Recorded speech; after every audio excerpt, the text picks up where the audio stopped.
Naam, ikiwa tarehe 14 mwezi wa 5 mwaka wa 2025. Karibu katika taarifa za AGR News. Mimi ni Videlis Moshoge, na taarifa za leo tunaanza kutoka kaunti ya Nyamira. Ikiwa wiki ya wauguzi na wakunga, leo wauguzi na wakunga kutoka kaunti ya Nyamira wamekongamana ili kusherehekea wiki na siku yao, wakisema kwamba wanaomba serikali kuongeza idadi ya wakunga na wauguzi katika hospitali mbalimbali nchini Kenya. Kwanza ambayo unapata ukiingia kwa hospitali ni muuguzi. Na muuguzi ndiye anakushughulikia, anakupeleka kwa daktari, daktari anakuhudumia.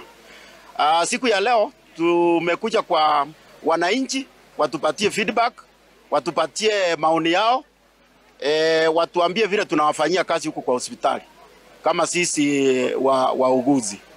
Kwa hivyo kama wauguzi pia tuko na changamoto kidogo kidogo huku na huku. Our numbers ama idadi yetu sio ya kutosha. Kwa hivyo tunasihi serikali iweze kuongeza wauguzi wengine ili kazi iweze kuboreka zaidi. This is my big day, and my colleagues here, we are celebrating this day because we rarely come out to celebrate. People go out for Labor Day, for Madaraka Day, for Moi Day, but we don't have public holidays. Today is our public holiday. We want to urge our patients and the community out there to come and celebrate with us as we walk back to the facility. Tukitoka kaunti ya Nyamira tunaingia eneo la magharibi mwa Kenya, mahali ambapo wabunge kutoka eneo hilo wamekuja pamoja wakikashifu serikali kwa ubinafsishaji katika viwanda vya sukari kutoka eneo hilo la magharibi mwa Kenya. Wabunge hao wanasema kwamba hawakukusanya maoni kutoka kwa wenyeji na hata viongozi hao.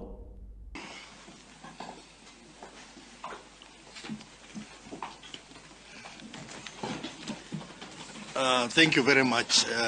As you are well aware, I come from Vihiga County, the Senator of Vihiga County, and in Vihiga we don't grow sugar.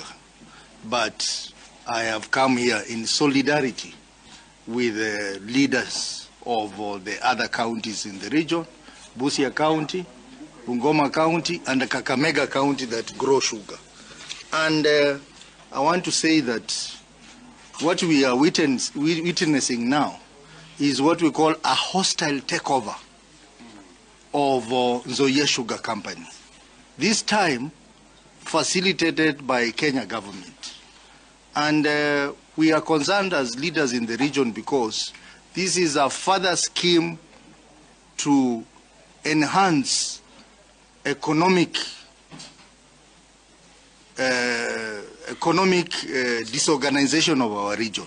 Na tukimalizia ni kwamba Naibu Rais Profesa Kithure Kindiki ameongoza kikao na wakulima, huku akisema kwamba jitihada serikali imewekeza katika ukulima zimeanza kuzaa matunda. Amesema kwamba bado wanaendelea kuwekeza katika kilimo ili kupata matunda mengi zaidi. The interventions we've made in the past 2 years have yielded some positive indicators. You've seen coffee is beginning to pick up. We have tried to say that this coffee thing is actually gold for Kenya. It's part of the agricultural real sector factors. If you want to know how important coffee is, look at the value. The world trade value for coffee is only second to oil. Yes. So after oil, it is coffee in terms of value. We are a coffee growing country. The potential is good. We grow quality coffee, very competitive. But because of policy and other prioritization issues, we've started doing well, but I want to challenge you. We are not doing well enough.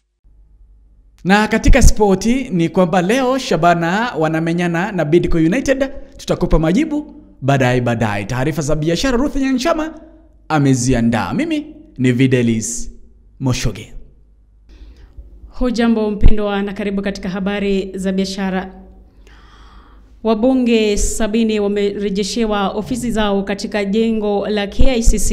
Hii ni baada ya tume ya utumishi wa umma kushughulikia malimbikizo ya kodi ya milioni 50.7.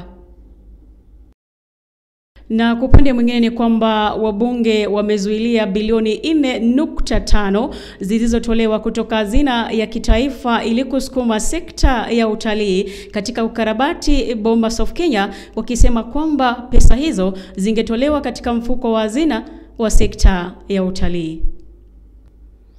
Mwanabiashara bilionea kutoka Nigeria Aliko Dangote amenunua kampuni ya Pulseman Tour na Safaris ya hapa nchini Kenya kwa bilioni 4, huku ikiwa ni uwekezaji wa pili mkubwa hapa nchini Kenya baada ya kununua Java House. Nikomee hapo kwa sasa. Jina langu ni Ruth Nyanchama.